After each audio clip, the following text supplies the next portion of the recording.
Greetings, my brothers and sisters. Sending gratitude to all of you who are joining in today to accompany us down the rabbit hole of self-exploration through plant medicines.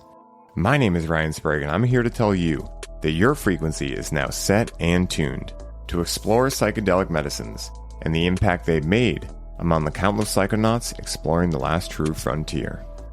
Buy a ticket and take the ride with me as we get true first-hand accounts of the experiences, benefits, risks, and transformations taking place within the ever-expanding world of psychedelic medicines on This One Time on Psychedelics. For most of us, life as a whole is a mystery. Who are we? Where do we come from? And where are we going? Are the type of questions that I have long asked myself, not concerning myself with one objective answer, but rather a series of unfolding answers that shift for me each and every day. Within this thread of curiosity, it wasn't long before I learned of the Akashic Records. And when I did, I became obsessed with the concept. To be able to understand who we have been in past lives and the nature of reality as a whole is a gift that, with today's podcast, I am intending to provide each of you with the ignition to explore yourselves. Today's guest on the show is a woman who discovered her gift for accessing the Akashic Records within her spiritual journey, and now works primarily in helping her clients understand the totality of who they have been and who they are now, so that they too can tap into their dharma, wake up from the dream, and help those they love and serve tap into this power as well. She is also the host of the Third Eye Awakening podcast, which I was a recent guest on and had so much fun co-creating magic with her.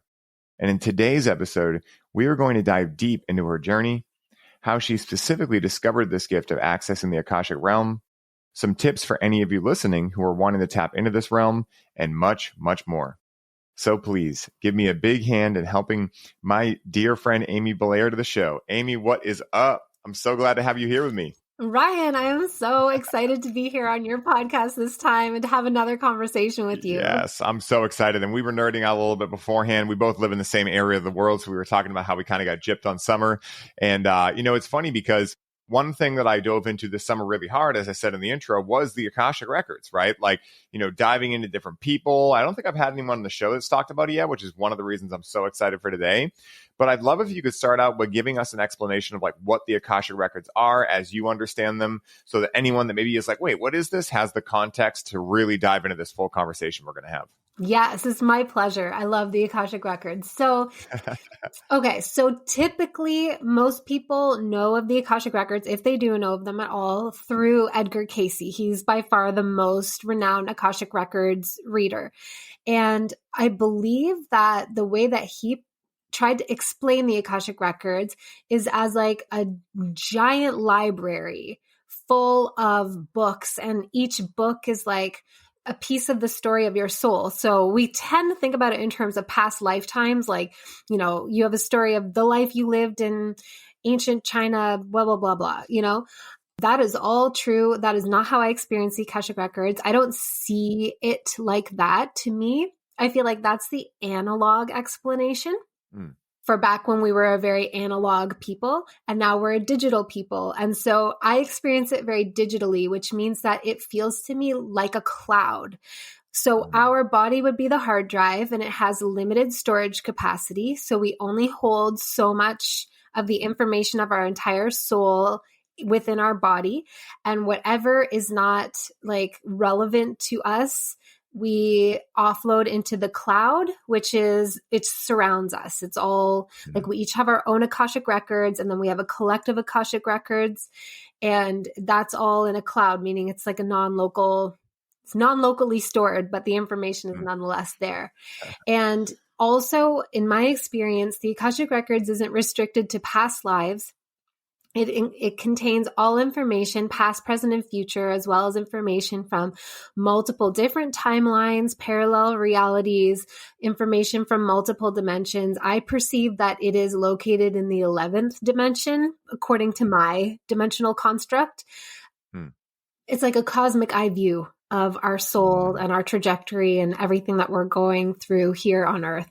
Wow. That is amazing. I love that you explained it like that because, typically like when I first got into this, I had heard about it some years back, but I really dove in this summer with a couple of psychic friends that could access it. And so I was like nerding out with them.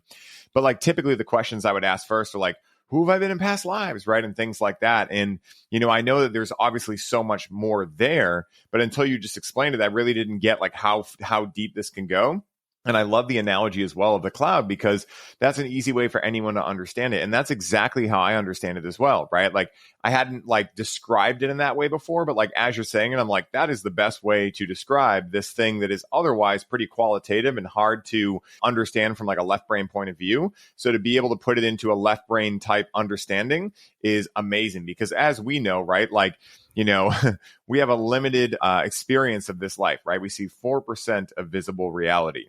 And right now we're stuck in a very left brain dominant society, right? Which paints society and the world and the nature of reality as a whole in a very specific way that to me is just kind of boring. I've always loved this more right side, side of life, right brain side of life, rather, all the mystery, all the spirituality, everything like that. It's so cool, So I love the fact that not only can you describe it so well, but also that you can really like allow us to see where this can go. And I'm curious for you, like, when did this gift kind of come out for you, right? I know it was on your spiritual journey, but like, was this something that when I've talked to many people that can access these types of things, they could do it very young, but they didn't really tap into it until later because either they were told like, hey, stop doing that, or they were just never told it was real. And so as they got older, they kind of grew out of it and then came back to it. What was your kind of situation of finding this and being able to tap into it? Yeah. So I was not a psychic child. I was a very precocious kid, but I wasn't psychic to any of my recollections. And I just felt like a totally normal kid. And then somewhere when I was a teenager, like maybe around 16, I learned about astrology and got really interested in that. That was like my gateway drug into spirituality. And And from there, I started to learn about psychic things. And I mean, like, I watched Sylvia Brown Wednesdays on Montel Williams. Like, I just ate that stuff up and I thought it was the coolest shit ever. And I wanted to be psychic so badly, but I had such a misunderstanding of what it is and how it's experienced. So I kept thinking I wasn't psychic all the time, over and over. And I would try these cheesy exercises to develop it. And then I would get super discouraged because the exercises are even formulated in a left brain way, like with right and wrong answers, which all of a sudden puts you in a self-judging and guessing space, which is not conducive to receiving and interpreting psychic information. So for a long time, I just wanted to be psychic and I thought I wasn't. But my first degree was in art, visual arts, and I have a bachelor's of fine arts in drawing and painting. And in my thesis year, I was trying, essentially, I realize now in hindsight that I was accessing the Akashic records and I had no idea. I don't even think I knew that term, but I was just picking up on all of the layers of information that is here. And I was trying to express it visually and express it through my thesis statements and, being received with lukewarm response. But I was also having a ton of very psychic dreams and like my stuff was coming online basically, but I still didn't think I was psychic. Because I thought you have to see ghosts and things to be psychic, and that wasn't my experience. And so what ended up happening was eventually I kind of, whereas other people were waking up in 2012, I was like trying to be a normal person. And I was trying to get my shit together and get a career and be responsible. And I decided to go to back to school to become a midwife. Which is a very, I don't know. I mean, it's received in different ways in different parts of the States, but in Ontario where I am, it's a totally regulated profession. It's very integrated in the healthcare system. So it's a very left brain path that I decided to choose. And I was essentially shutting down my psychic abilities. And in my 3rd out of 4 years of that program, I met my partner who I'm with now. We fairly quickly got pregnant. And we're both excited to have this baby. And while I was on placement one time, I got into a little fender bender, which then it seemed so mild. I didn't even think really much of it at the time, but it ultimately resulted in my water breaking 5 weeks later when I was only halfway through the pregnancy, which then resulted in our son being born 3 months premature. and he lived for 20 days and then we had to let him go, which completely devastated me on levels that I can't ever possibly articulate. And it felt like not only did I lose my child, but I kind of knew I had lost my career, because even though I did go back and finish school and I did work as a midwife for a year, it was never the same. It was extremely painful and triggering to do so. And so like I had this huge shattering of my ego. It was like the ultimate ego death. And at the same time, like, first of all, he awakened so many of my psychic abilities because all I wanted to do was follow him. I wanted to receive messages from him. I had started to feel him come in before I even met his father. Like, I knew he was there. And then he was with me during the pregnancy. And so after he died, I kind of was like, okay, if he was with you before he was even conceived, then he was with you during the pregnancy, then he's still with you, even though he's died. And I would get messages from him randomly in those moments where the grief, like if you've ever been through crazy grief, it's like most of the time, like 75% of the time, you just feel like you're going to die. The pain is so intense. But 25% of the time, you almost go into like disassociation. And I think it's because like we still have to function. So you completely disconnect and you can watch a show. Like we used to watch Brooklyn Nine-Nine? I can't remember. Yeah. But anyway, and we would laugh as though nothing devastating had just happened in our lives. And it would be in those moments that I would get messages from my son. So I figured out like, okay, I have to adjust my vibration. And that didn't mean I could bypass the grief. I 100% had to go through that journey. But I realized I could leverage those breaks and raise my vibration as high as possible. And all I was trying to do was meet him. So he was like my dangly carrot to essentially teach myself how to hone my psychic abilities. And then I heard about the Akashic Records on a podcast, and the words sounded like magic. It just, the way it sounded, I didn't know what it was, but I was like, I need that. That's what I need. And I Googled it and found a program that teaches you how to do it. And I signed up for that program, even though I was like dead ass broke. And I learned how to read the Akashic Records. And I went in with that question, like, why did this happen? And the answer I got was so profoundly healing. Like I feel like I received an instant healing. So that I still grieve his absence. I still, like, that was 7 years ago. And this summer was actually a really hard grief summer for me. Yeah. But I don't feel like anything went wrong. And that's the freedom. That's the healing. Because the answer I got was that I thought it was something I had done. I thought I had caused it. I didn't know, but my husband also was having the same thoughts, and like that we deserved this somehow. And the answer was that actually this was a gift that our son's soul asked us to help him with.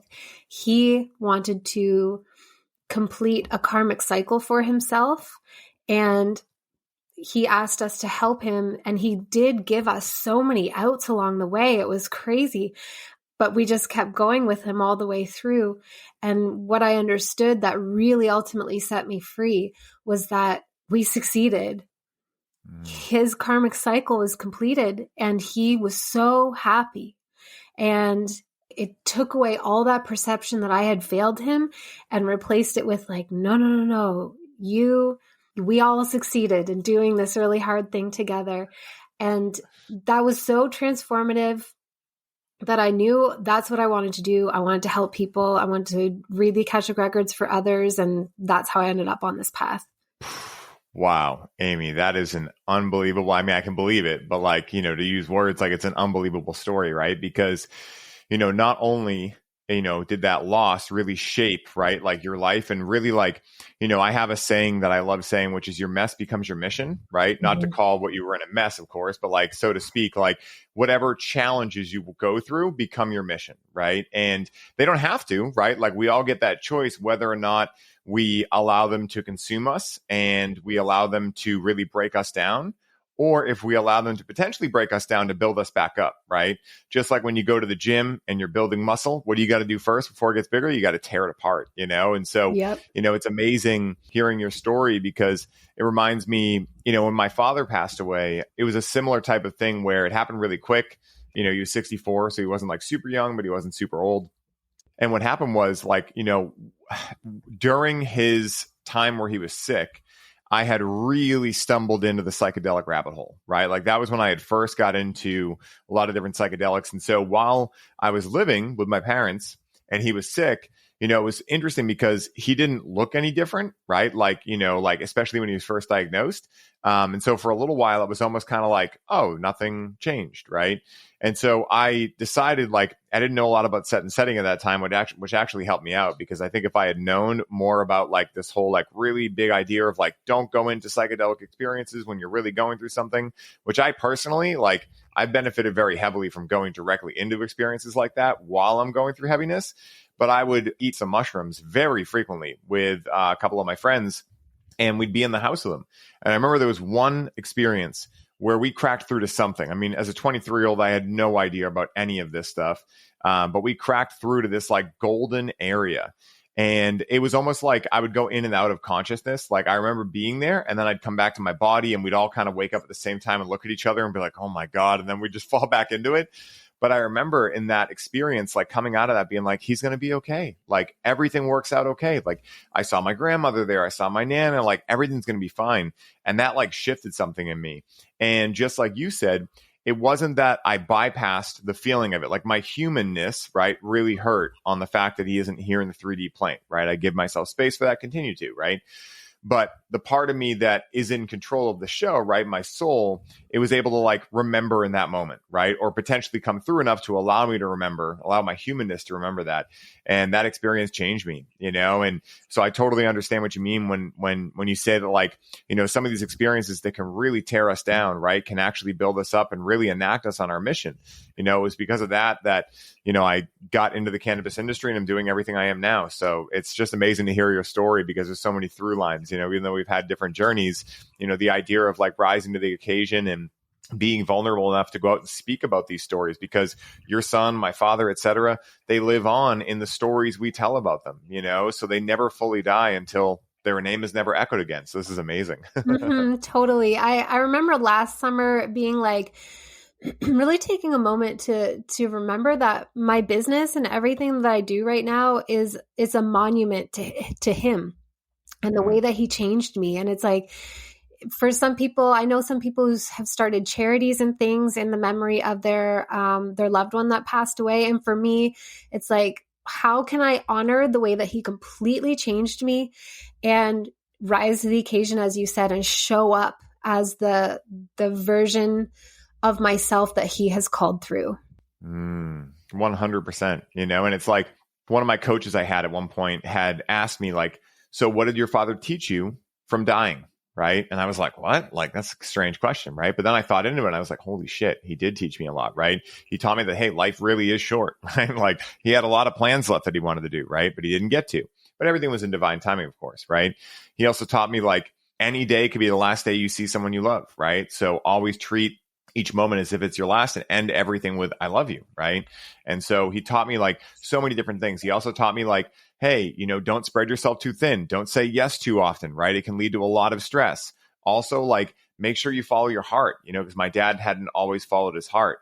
And I could see like the impact that made on him. Mm-hmm. And, I'm not sure, what, caused the cancer or anything like that. But it is very interesting to look at those things and be like, well, hey, am I going to learn the lessons from that? Am I going to take that and run with it and go teach other people like what I've learned and, see if it resonates? Or am I just going to hold it all on the side, Mm-hmm. And so that's absolutely amazing. And one of the things I'm curious on for you, Amy, and I'm just fascinated by this realm so much is like, what would you say? I mean, that story alone is probably the most wild thing I've heard on the show, but like what other types of things have you heard maybe with your clients or anything like, what story pops into mind right away? I'm sure there's at least one where like something really wild happened. Like I love getting into the mystery of this stuff.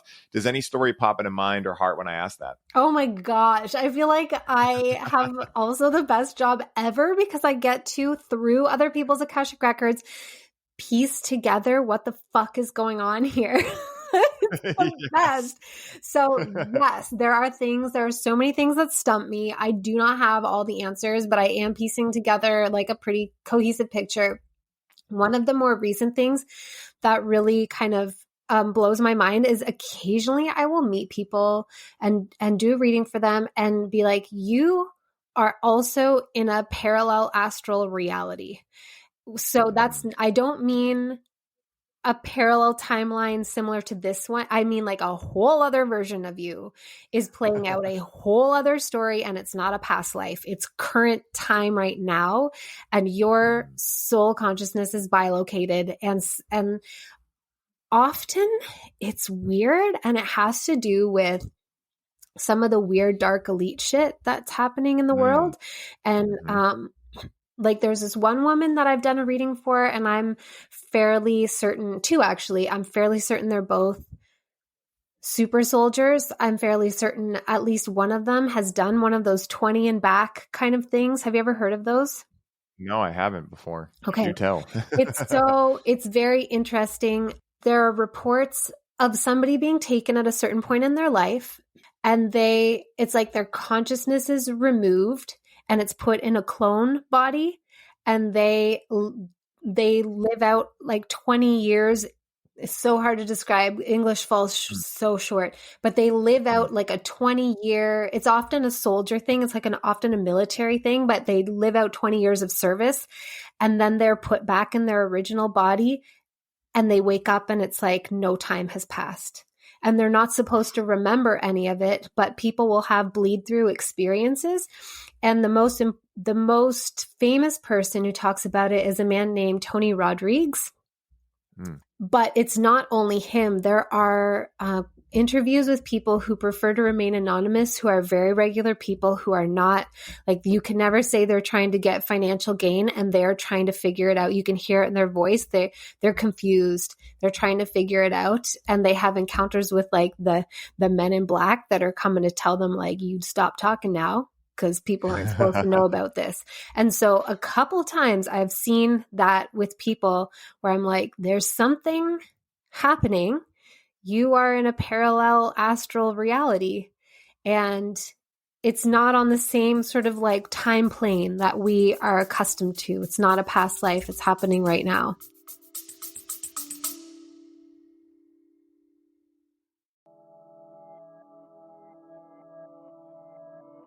Hey, everybody. I hope you're enjoying the show.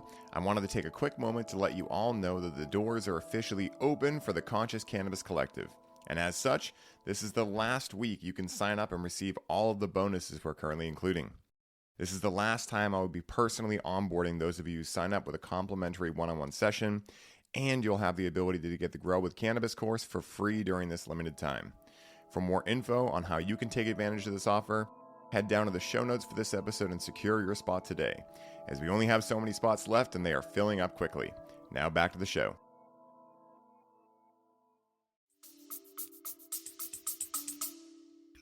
Wow. You know what that reminds me of? It reminds me of on Gaia, there's this show, Cosmic Disclosure. I don't know if you've ever nerded out with that show. That show is fantastic to dive into. But they talk about something that seems same. They talk about the secret space program. And they have, like, it's a very military thing, obviously. But they talk about, I forget if they are saying it was past lives or it was this life, like a very similar thing to what you just described, like kind of that 20 and back thing, right? Like getting put into a different body, remembering all these like battles on Mars and all of these places. But a lot of the people that are on there saying it are like high level military officials, right? So they're not someone, like, you can tell by their eye contact, like they are dead on when they're talking. Like they're not looking around, they're not blinking, they're not umming or ahhing. Like they are concrete with their explanation of this. That's always fascinated me, because I know that there's definitely some weird stuff going on. The Law of One talks about the Orion influence and how the Orion, group is essentially behind a lot of the, I don't know what you call it, dark powers or things like that. A lot of the self-centered service, right? Like a lot of like the self-centered service, a lot of like the negative polarity of fourth dimensional consciousness, And so I'm curious, like, have you ever, tapped into anything to do with like Arcturian, Pleiadian, interdimensional species, right? Or anything like that? Like, because I've been fascinated for a long time I've talked about this before on the show, but I had a gentleman one time who came into the dispensary who was named Mark. Guy was really cool. And basically, he told me that I was 95% Palladian. And so that then started a journey of diving into these different things. But I'm curious what you've heard in that realm as well. Yeah. Oh, totally. I mean, I think that's one of the, I wouldn't say it's the main thing that people want to know about. Mostly people want to know about soul purpose and soul contracts. But probably like the third most prevalent thing is people wanting to know about like their starseed galactic origins or aspects. And my oldest son, I mean, I understand him to be Arcturian. He's 18 and a half. And he's like very advanced, just not like light years ahead of me. So mostly what I see is mostly Pleiadians here and then Sirians. I think Pleiadians because they have the specific medicine that we need right now on Earth because we are shifting into their level of consciousness. That's our next level up. They are supporting us by infusing the planet, or I don't know if it's even a planet, you know what I mean? But they're infusing humanity with that vibration of consciousness so that we can calibrate to it. And then the Syrians feel like they're, I don't know, I don't really know how to put it. It's not hierarchical either. You know what I mean? But there are higher dimensions. Like there is an ascension process, but the higher you go doesn't mean that you're better or anything like that. The Syrians feel like they're here sorting through a lot of that polarity. It feels like a Syrian Orion polarity. I know I've heard other people talk about it as the Lyran Orion wars, but I always see it involving Syrians. Always. Syrians and reptilians seem to go together all the time. And the Syrians feel really connected to Atlantis as well and ancient Egypt. And then I am seeing a lot of Lyran energy coming on board right now and increasingly Andromedan energy. And those are both like, to me, they feel like they're between, like Lyran feels like 7th to 10th dimensional creator beings. And the Andromedans just feel like probably 10th to 12th dimensional, something like they're not even from here. They're just really helping their Milky Way brethren to process this stuff. Us infants. Yeah. That's so cool. It's funny because when I got into this, like I just started loving it. When I started in researching like all these different species and whatnot and different life forms. And there's a woman, Debbie Solaris. I don't know if you've heard of her before, but yeah, she has a great website where she has like a pull down menu and you can like read about each individual entity. And that was really cool, because from what I've understood about Pleiadians, like typically like they're really joyful, like which would make sense if we're moving into the fourth dimension. What is that? Love, joy, etc. Like, okay, that makes sense. And then really interesting about the, kind of like synergy between the Syrians and the reptilians as well, because from my understanding, there's different species of the draconians or reptilians, as they're more commonly called. Like, there's more like, kind of like benevolent ones, and then there's more malevolent ones. And, from the little bit I know, like part of why Mars got so annihilated was part of the last reptilian war or invasion or something like that. And the Law of One talks about that too, how like the red planet got messed up, basically, but how our species actually started there. And they kind of like brought us over here and started messing with our genetics, which gets into the Anunnaki and things like that. And so it's fascinating, and one of the things that I've always been curious about in the Akashic zone is, with past lives, of course, right? Like, not necessarily just to know like, what was my past life? Like, I mean, it's cool. I've done stuff like that before with a psychic I worked with, but more so because one thing I've realized is a lot of pain and things that manifest in your physical body and also like emotions, mindset, etc., can be a result of a past life. And I'm curious if you've seen any of that or a lot of that in your work, right? Like, for instance, like I had a friend who always had a lot of neck tension and like right around here. And he did a past life regression and realized he got hung in a past life, right? So, have you seen things like that pop through before? And in your experience, like when people learn about that, right? Do they go through like a spontaneous healing because they're aware of it and then they can place it and contextualize it? Or is it still something they need to work with in most cases? Have you noticed a trend with that at all? I'm genuinely curious. Yeah. I mean, that's 100% what I noticed. Like for me, I don't love it when people come and ask, who was I in a past life from a place of curiosity, even though I totally understand because that's where I started too. Like that was my initial who was I? I just want to know. Yeah. But for me in doing a reading, I'm like, well, I could tell you, but unless it's connected to something that's manifesting in this life, it's just going to sound like, oh, cool. And you won't really feel that like truth to it because it's not alive for you right now. So I would rather go into past lives from the angle of like, what is going on with you right now that you want to resolve? And let's see where it leads. Sometimes it's ancestral stuff. Sometimes it's like current life stuff. And often it will be related to a past life. And it can be all three at the same time or two of the three at the same time. And the past life, yeah, like we carry that stuff around for sure. If it didn't get resolved, it is like a charge. I mean, that's what happened with my son. So when I say he closed a karmic cycle, essentially he and my husband were alive and soldiers, I think, on the German side during World War One. And my son was just overwhelmed by the horror of it in the trenches and he committed suicide. And then immediately after he died, he regretted it. And because like he knew he would never go back and see his mom, he would never, it was over. He really regretted it. And so what he wanted was to come back into another situation of a similar level of like hardship and to be the one to not choose his own exit point. So he asked us to be the ones to choose his exit point.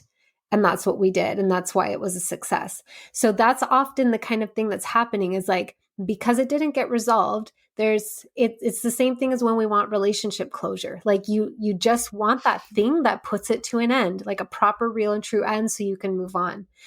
And it does manifest sometimes in our physical bodies, certainly in our relationships, in our emotions. And I find that a lot of the time, just having it brought to your conscious level of awareness is enough to create a spontaneous transformation. But sometimes they're stickier, and it usually depends on the past life. So it's not the person right now who's stubbornly sticking to their thing.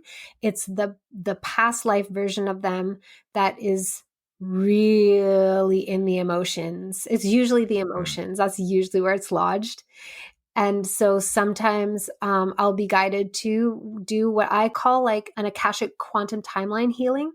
And that's where I find an alternate timeline, a real one. It's not imaginary. It's like another way that could have played out that is accessible. And I take the consciousness of both the living person right now and the past aspect of them, and I move their consciousness onto that alternate timeline so that energy can start playing out. And that's how they then receive the healing in real time. And I know sometimes that can confuse people because they're like, isn't the past done? It's not. The past is as fluid as the future.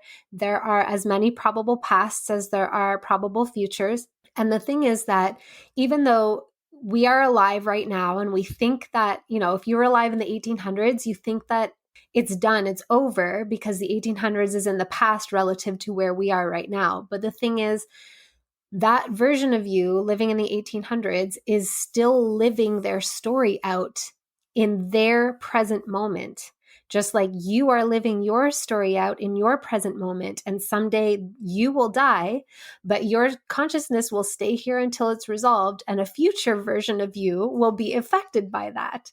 So healing through the past totally affects the present, which totally affects the future. Yeah, that is absolutely amazing. And that's one of the reasons I love quantum physics so much is because it really brings in like the science behind this too, right? Of realizing that like past timelines are really the same as future timelines, right? Like they're all playing out individually. And, this makes a really good argument for time travel and things like that. And I had a guy on a few weeks ago who, through a psilocybin experience, legitimately time traveled. And he told the whole story and it was wild, right? And he was like, that's when I realized it was actually a real thing, right? Now, he time traveled to the future by like a day, it wasn't anything crazy, but basically in his experience, he had like kind of like whited out. And then all of a sudden, like, ended up in a room, long story short, with his buddy playing guitar. And he was trying to tell his friend, like, dude, I'm from the past, right? Like, I'm not here right now. And his friend just like, he couldn't get it out of his mouth in this like, experience he was having. And then the next day after he was done, tripping and whatnot, he got back to his house and his friend called him and was like, "Hey man, what are you doing?" He's like, "Dude, I got to tell you a story. Come over." And he's like, "All right." So he comes over and his friend sits down, takes out a guitar, and then he realizes, "Oh my God, this was the exact scene I was in last night." Right. So it was one of those, really cool instances where things like that happen. And, I think I've told this on the show before too, but, I remember when I was a kid, I specifically remember levitating down my stairs, specifically. But also I remember like having friends that I would talk to and who were very real in my life at that time.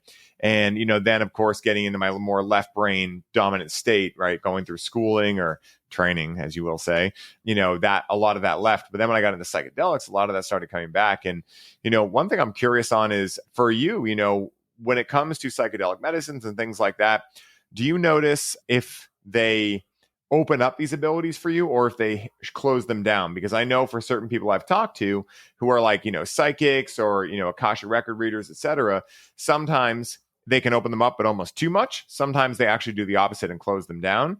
Have you found either one of those to be true with like cannabis or anything else like that?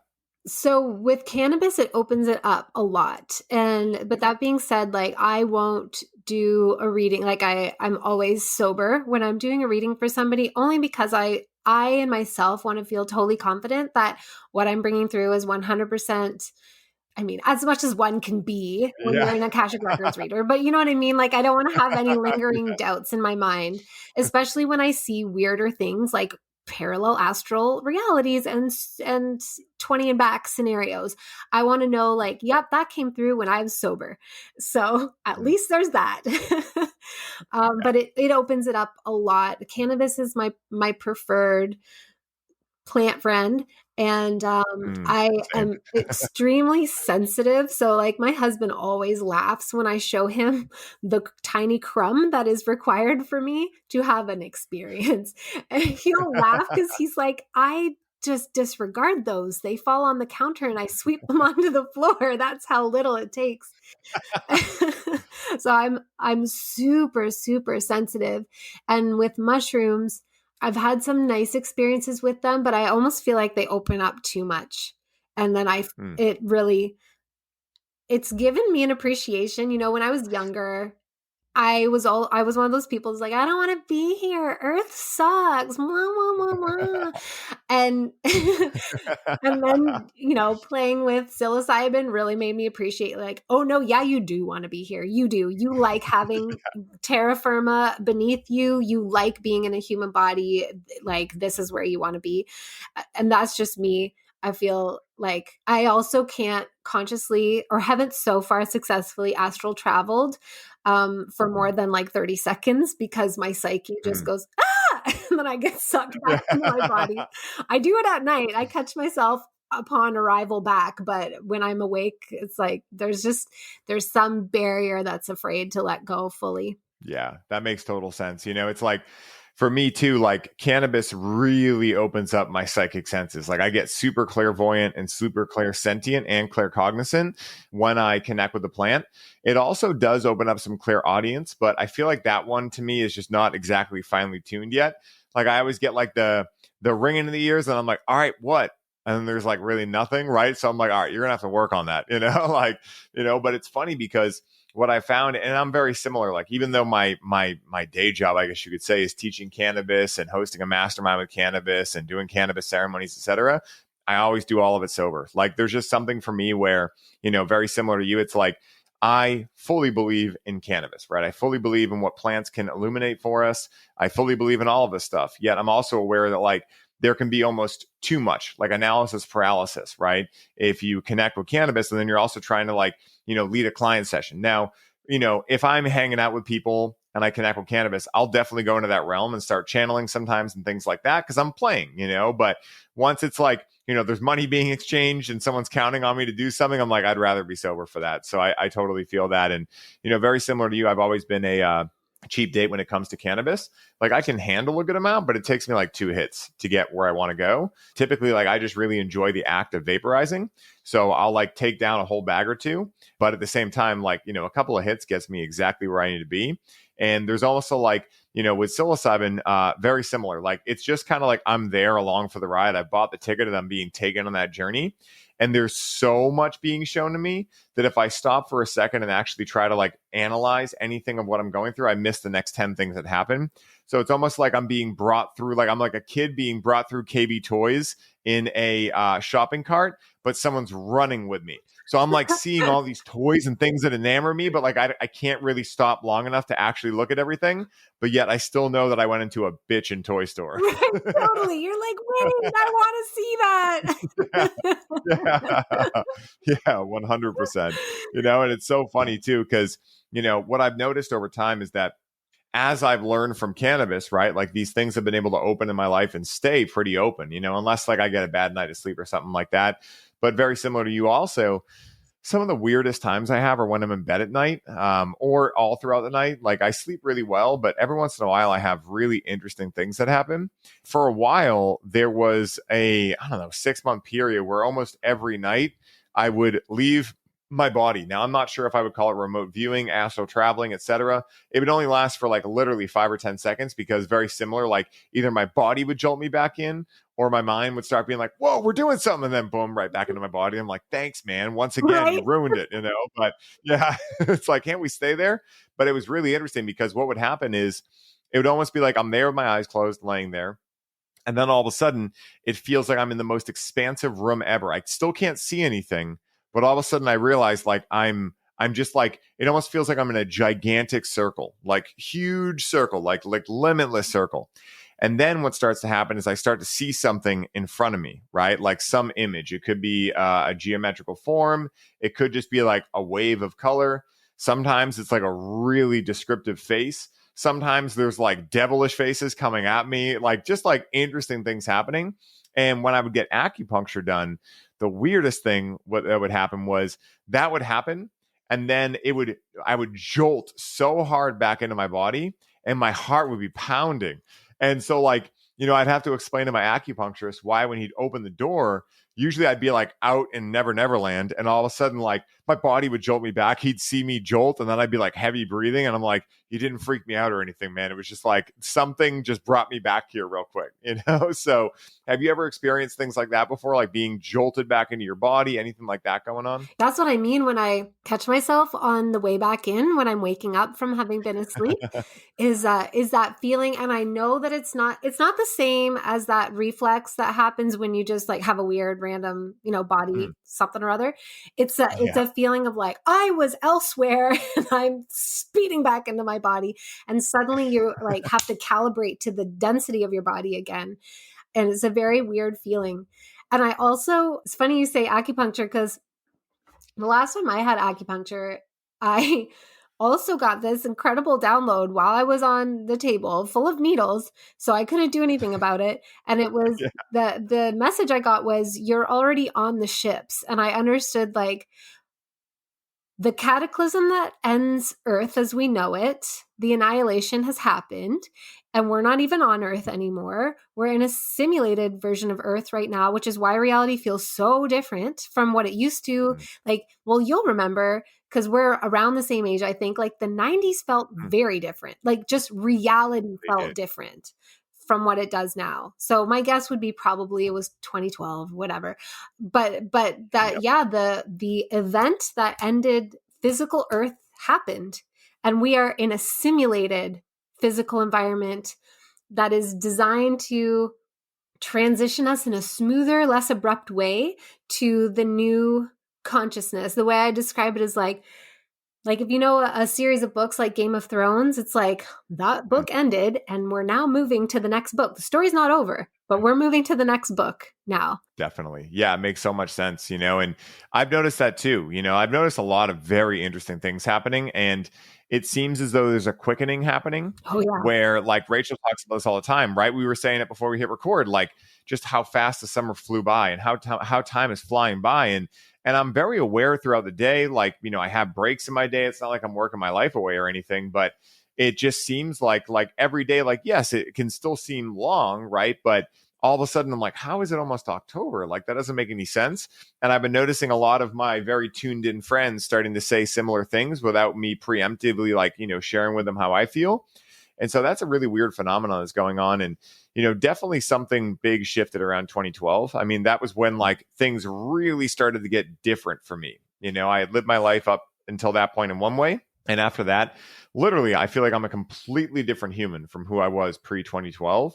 And so it's very interesting. And, I'm curious for you, like, we talked about this a little bit already, but what do you really think is going on right now, right? We've talked about kind of like the simulation. We've talked about the, ascension into a higher level of consciousness. Like, are there any other things you see going on right now or you feel going on right now that you'd like to share with the listeners? Because I get fascinated over this stuff, Amy. Like, I'm just so curious. Like, I feel like a kid in the candy store right now where I'm like, tell me everything. Yes. So many. I have so many things coming through. I feel like that's one of my gifts is like the bigger picture stuff. People have always told me that my whole life.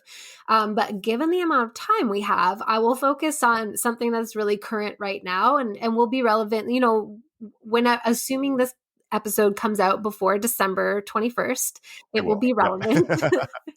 So around the autumn equinox, So prior to the autumn equinox, I had kept getting these messages. I feel like there's this like council of higher dimensional beings behind me that are like pushing papers. They know I'm the mouthpiece and they're like, here, like they just give me a paper and I'm supposed to read off of it. And they kept pushing manifestation. Like it's time. Get over your shit, guys. Drop the excuses. There's absolutely no reason to not learn how to consciously create at this point. That was the feeling I was getting. So I was talking all about manifestation, probably exhausting all of my audience members and being like, God, move on already. And I just thought it was because it was the next step in this process, which it is. But right before the equinox, maybe on the 19th, I had this sudden, like profound realization that, oh, okay, right now we're going through a massive collective quantum leap, like really, really, really big. And it's happening between this autumn equinox and the December 21st winter solstice. So it's going to be a process that plays out through the story arc of all of our lives. But I anticipate that for a lot of us, we'll experience like what feels like sudden change and an element of chaos because big things are changing. And what I also understood is that, so there are strata of timelines, we could call them, or we could call them octaves. So there are timelines that play out in lower, denser stories and themes, and then there are timelines that play out through slightly less dense themes, and on it goes up a ladder up to our highest timelines, which feel like pure lightness and joy and like magic and like I'm a fucking wizard and like we remember how to master this matrix. And so that's what's available to us. And it's being made extra available because those lower timelines are collapsing and dissolving right now. There's not enough consciousness left in them to keep them open and alive. And that's a good thing. Like nobody's dying, nobody's getting left behind. They're all being liberated from the density stories.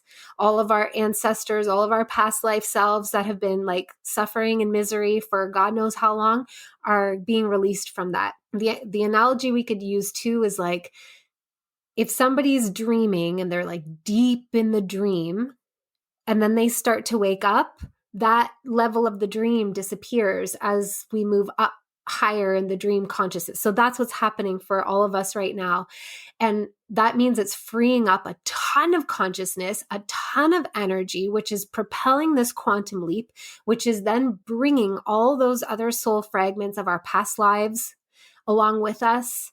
It's like everybody, the rising tide raises all ships in this scenario. And a shit ton of our psychic abilities are coming online between now and December 21st. So yeah, there's some pretty interesting stuff happening energetically.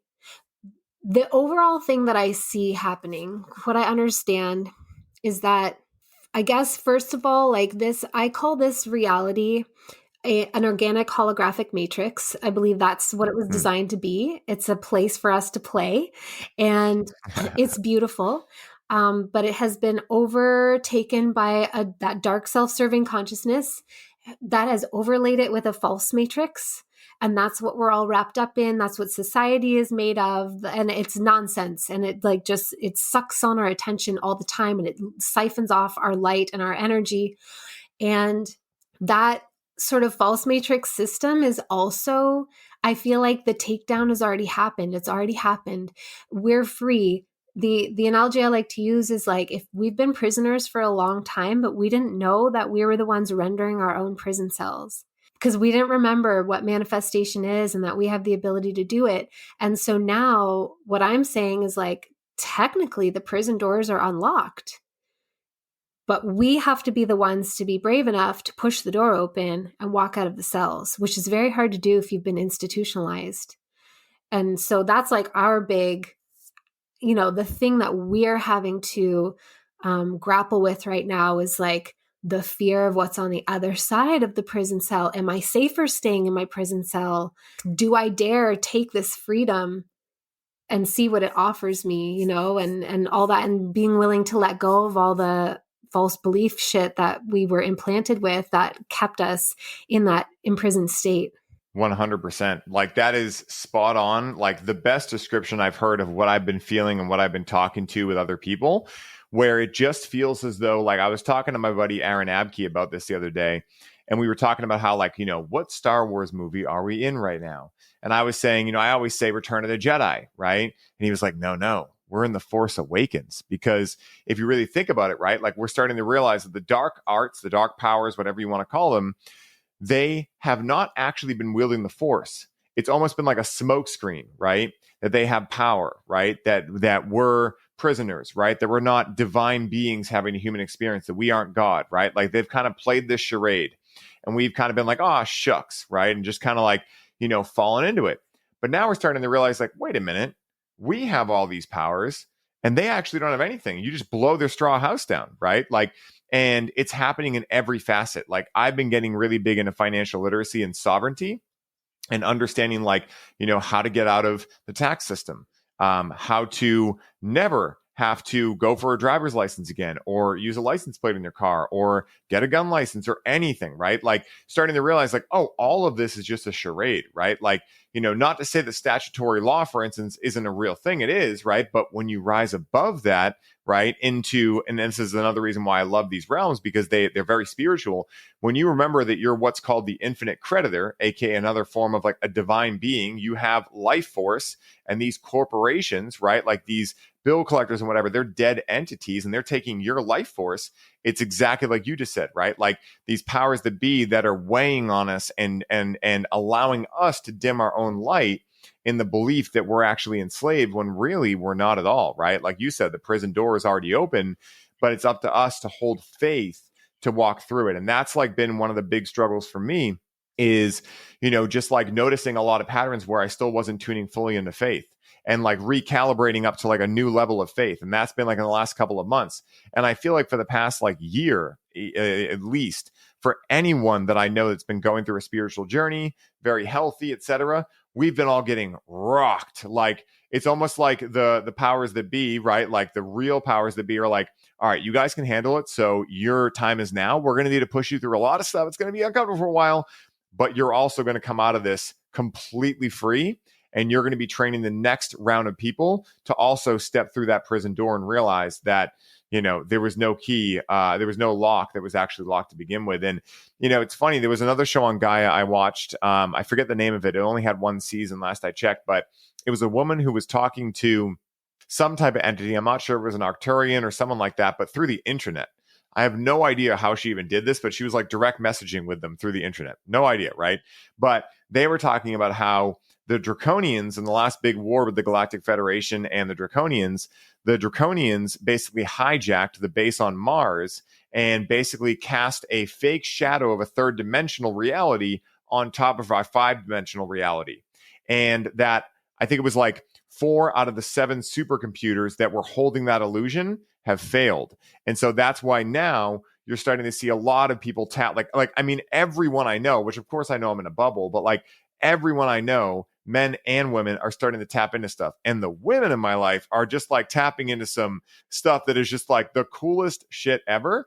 I feel like men are getting into their own way, but women, it's just like, it's blowing up and it's so cool.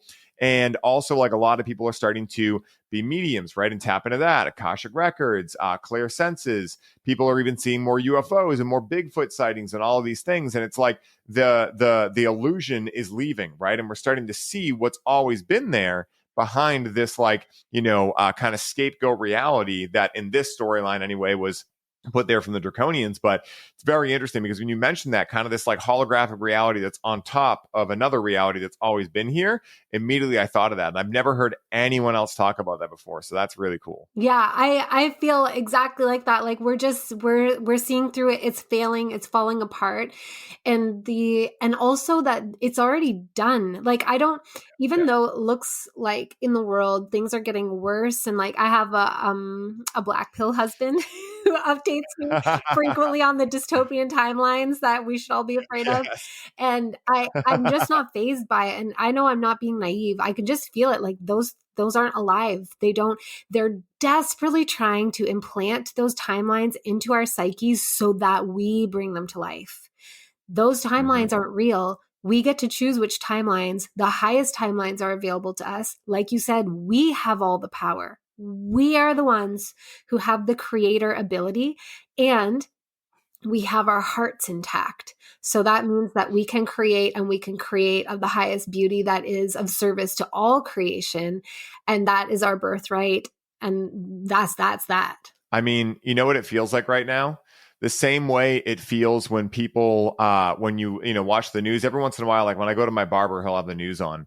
And it's like when they're like, be careful of COVID this year. It's Right. the same feeling, right? It's the exact same feeling I get where I'm like, does anyone still believe this shit? Like, it's just like one of those things where like when these, dystopian type conspiracies come out or anything, I'm just like, I'm not fazed by it. Like we already won. It's so obvious because like, I mean, think about the ridiculousness of the last 3 years, right? And think about the fact of how many people realized how ridiculous it was, right? When in reality, this isn't the first time that we've had, a false flag type thing or any of these types of things. And I'm not saying it wasn't real. I'm just saying the storyline was very different than what it actually was, right? So, it's like really funny seeing politicians. Like I watched a video the other day from like 3 years ago, right when all this stuff was starting.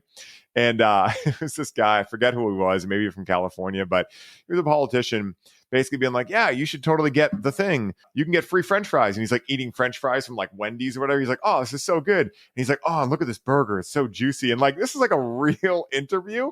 And it was like, I felt embarrassed for him, right? Like I wanted to cover my own eyes. Like I was like, this is so hilarious. And the gentleman posting it was like, he's like, this was real. Never forget this, right? Like, and so like, how can you take any of this shit seriously? Like, at my barber's place today, I was watching like, he had the news on and I was listening to it and I just laughed so hard. I never, ever, ever watch the news. I don't read the newspaper. I don't do any of it. It's just all a big thirst trap, but it is hilarious every once in a while when you listen to it.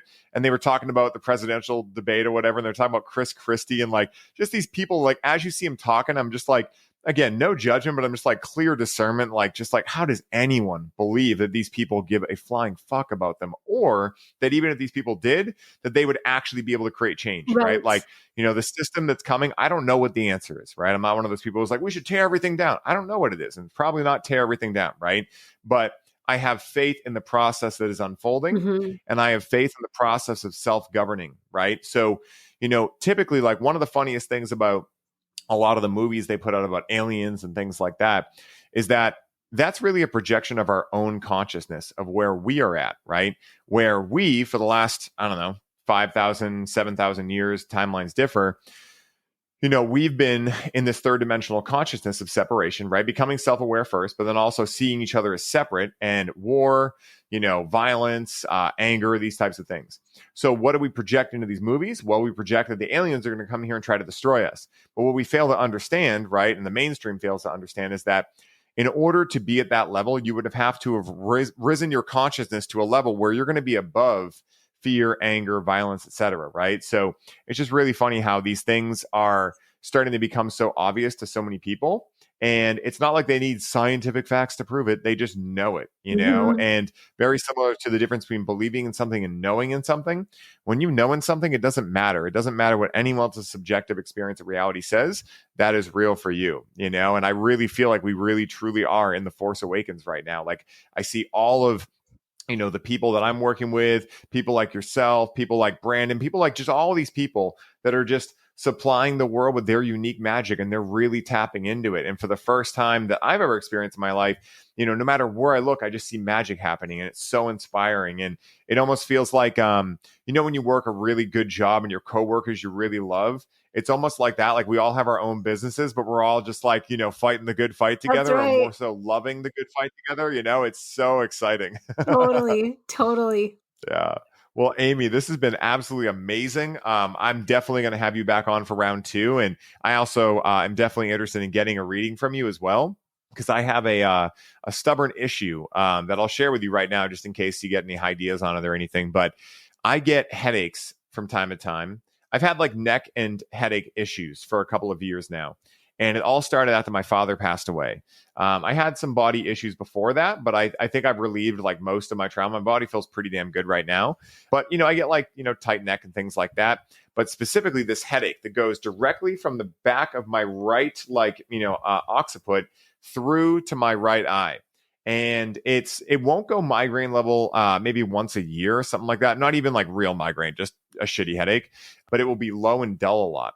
It was funny because, I've gone through iterations of this, of course, right? Like it was really bad at one point, then it got better when I went through like what I believe to be a Kundalini awakening of some sort back in 2019, which started my business and everything I do now. But it's been interesting because my friend who's an aura reader, I was at a music festival with her a couple weeks ago, and she's like super gifted, like, been in and out of psych wards her entire life before she realized like, wait, I'm not crazy. I'm just magic. Right. So she had seen like, wow, your aura looks great. There's one thing. There's like this dark blue mass that hangs out right here. And I had never told her about my headache. She's like, yeah, it hangs out right in the back of your right side of your throat. And she said, it's part of what's blocking your throat chakra.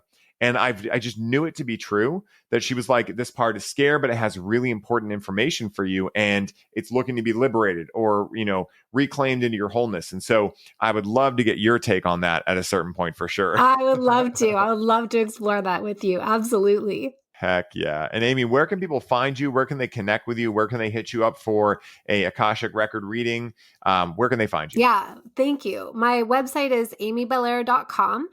I have like a standard rate for Akashic Records readings. If you look at it and it's too high for you, don't worry. Occasionally, when I have the energy and the space in my schedule, I will put it on a random flash sale, and you just have to subscribe to my email list in order to be first notified, because I can only open up so many spaces. But I love to do that. I love to surprise my audience with like, I'm opening up 30 spots. Come and get them.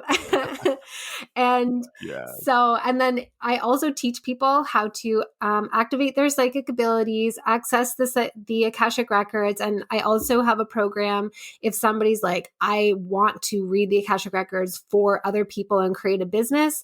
I have a program for that too. And if you are an Instagram person, you can follow me. I am at cosmic.oracle, and I will never reach out to you and solicit a reading in DMs. I will never do that. So that's an imposter if somebody does, and don't give them your money. You can just sign up for a reading on I don't need to ask you. You come to me. But yeah, you can follow me there. And I occasionally, post interesting things and go live and things like that. Oh, that's so cool. And guys, I'm serious. Like, check out Amy's stuff. It's amazing. Definitely check out the Third Eye Awakening podcast too. It's incredible. I'll make sure it's all in the show notes. And Amy, I got one last question for you. And that question is this. Let's say someone listens to our conversation and they're super excited to look into the idea of psychedelic medicines in their own life. What is the one piece of advice you would give to them to allow them to use the proper discernment in choosing whether or not these medicines are right for them at this point in their lives? My process is to hold it over my heart. So especially if I can have it physically in my hand, I feel like that's super helpful. But even if you can't, you can just like hold the intention of it in your hand. Your left hand is the receiving hand. So that'll help you connect more with the information from it. And I just hold it over my heart. And if my body tilts slightly forwards, then that's a yes. And if my body tilts slightly backwards, that's a no. It's not the right day. It's not the right time. I have ignored my body sometimes. And then it has not worked out great for me. So that's my tip. Oh, I love that. Kinesiology and muscle testing, what a fantastic realm. And that's like what I relate that to. Paul Chek taught me that. He does it.